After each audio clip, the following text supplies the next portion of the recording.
Redação Plus. Compromisso com a verdade. Compromisso com você. Comentários Madison Wagner, direto ao ponto. Madison, boa tarde. Boa tarde, Viviane. Boa tarde aos ouvintes do Redação Plus. Diante de tantas crises, tantos debates, tantas coisas importantes deixadas de lado, a gente teve uma semana bem tensa. Em nível nacional, a discussão está em torno do que falou o ex-procurador da Lava Jato e candidato a deputado federal pelo Paraná, Deltan Dallagnol. Ele disse em vídeo de campanha que o Supremo Tribunal Federal virou a casa da mãe Joana. Com essas palavras ele disse: pessoal, essa casa até pouco tempo era conhecida como a Suprema Corte do país e é uma casa essencial para a democracia. Mas infelizmente ela se tornou a casa da mãe Joana, uma mãe para os corruptos. Essa frase, uma mãe para os corruptos, já foi muito ouvida não só contra o STF, mas contra a justiça brasileira. No caso do STF, agrava porque é a Suprema Corte, a última instância do país. E quantas vezes não discuti aqui desse microfone a situação ou a lei que nós temos, a decisão que nós tivemos lá atrás de que os presidentes da República que iriam indicar os nomes para a Suprema Corte. Torna a Suprema Corte uma casa política. E aí você pode se perguntar, mas são todos que estão lá? Acredito que não. Não são todos. Não é unanimidade essa avaliação. Mas existem muitos ali que estão para fazer política. Agora, o problema maior é quando essa mesma avaliação é estendida à nossa justiça. Por exemplo, o próprio Deltan Dallagnol é acusado de ter feito política enquanto ocupava o cargo de procurador. E por que o Deltan Dallagnol nunca falou isso da Suprema Corte Brasileira quando ele estava no cargo de procurador?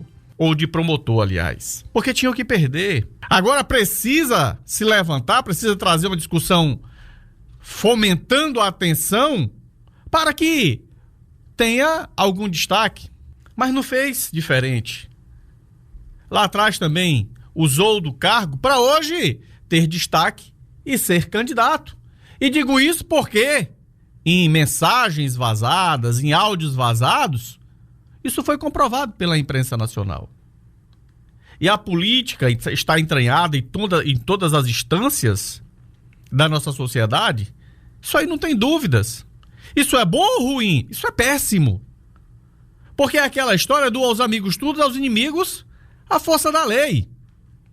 E por falar aos inimigos a força da lei, e por falar em intenções políticas, o senador Cid Gomes saiu, né, mais uma vez do silêncio, rompeu mais uma vez o silêncio e veio fazer uma defesa a governador Isolda Sela após denúncias do uso de contratos e convênios para cooptar aí prefeitos no apoio à candidatura de Almando Freitas e Camilo Santana. A acusação é feita por Roberto Cláudio e o Cid sai em defesa. Afinal de contas, já se colocou naquela posição de que vou entrar no segundo turno para tentar unir as duas forças. A governadora Isolda Sela também se manifestou e disse que Roberto Cláudio estava vendendo a alma para se manter no poder. O Cid disse que a hora é de mostrar propostas, ou se forem atacar, se sentirem a dor no fígado, que ataquem o capitão. Tenta preservar uma aliança que, por enquanto, está rompida. Pode até voltar lá na frente, como nós já vimos várias tensões, vários rompimentos voltarem.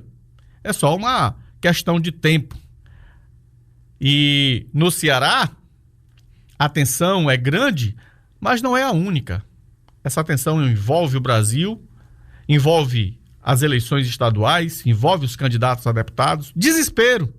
Desespero porque todos querem chegar ao poder, mas não são tantas as vagas. E poderíamos estar discutindo nesse momento muitas outras situações e demandas e carências que nós temos. Bastou abrir hoje as páginas policiais para ver que um homem invadiu uma residência e matou uma jovem enquanto ela dormia com um filho de 5 anos, que uma mulher foi agredida em via pública na capital a socos e também com a garrafa de vidro.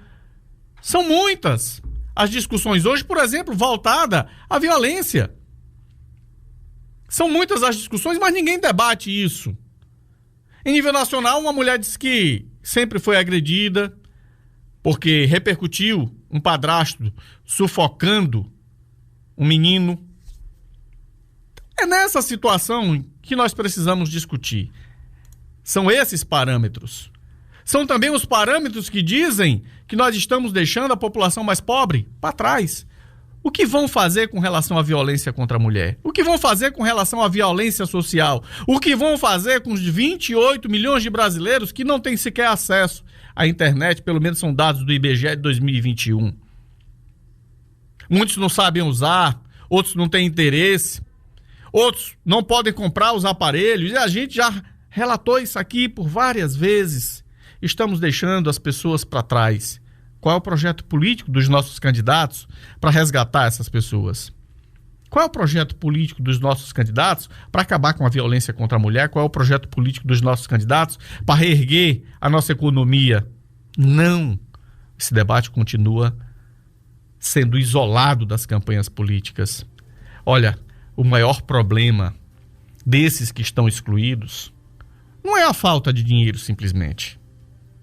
É a falta de oportunidade, é a falta de emprego, é a falta de uma assistência social, é a falta da educação para que eles possam se tornar pessoas livres e competentes. Porque sem essa liberdade que vem da educação, nós não teremos consciência política. E sem consciência política, nós nunca vamos fazer o debate que precisamos enquanto sociedade.